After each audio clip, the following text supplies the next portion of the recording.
So dito tayo ngayon sa ilog. Nagbabaka sakali tayo na baka sa nangyayari ngayon dito baka mahukay nila, no, si Achoras Flores. Kasi may mga ano dito, may mga naghukay. Dito lang to malapit sa ano kung saan na lunod si Achoras Flores. Baka matsambahan, nagbabaka sakali lang tayo na baka malay natin mahukay dito, no, kung halimbawa natabunan siya ng lupa, ng buhangin pala. Itong mga bako na ito, itong mga heavy equipment na naghukay, malay natin baka matsambahan dyan si Achoras Flores. So dito tayo nakatambay din, patingin-tingin lang tayo dito.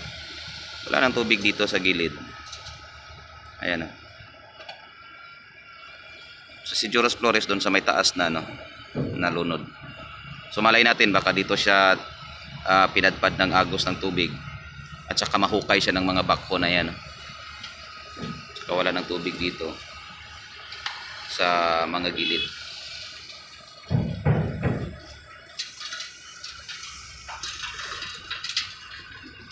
Nagyan talaga ng ng daanan.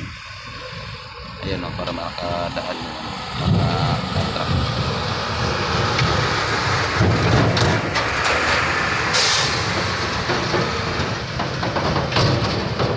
Doon banda sa ibabaw nalunod siya, no, si Achoras Flores. Malay natin baka dito siya sumabit at dito siya mahukay ng mga na ito.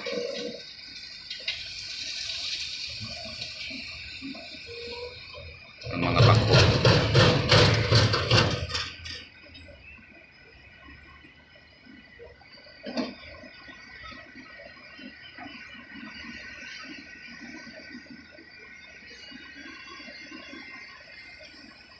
Dalawang bako yung naghukay dyan. Naghukay, babako. Yung sa kabila, mga na yun eh. Yung sa kabila, mga damo. Malalim din to dito, part dyan. Malalim.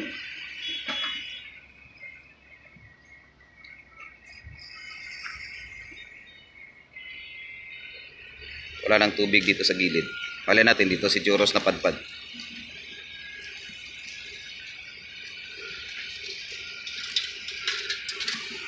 Malay natin baka nandyan lang sa mga sa mga jackstone na yan.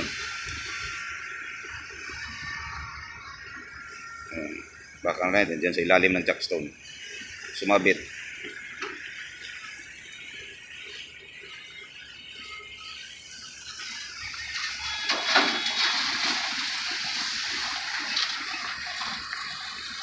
Patras. Galing naman ng driver, patras lang.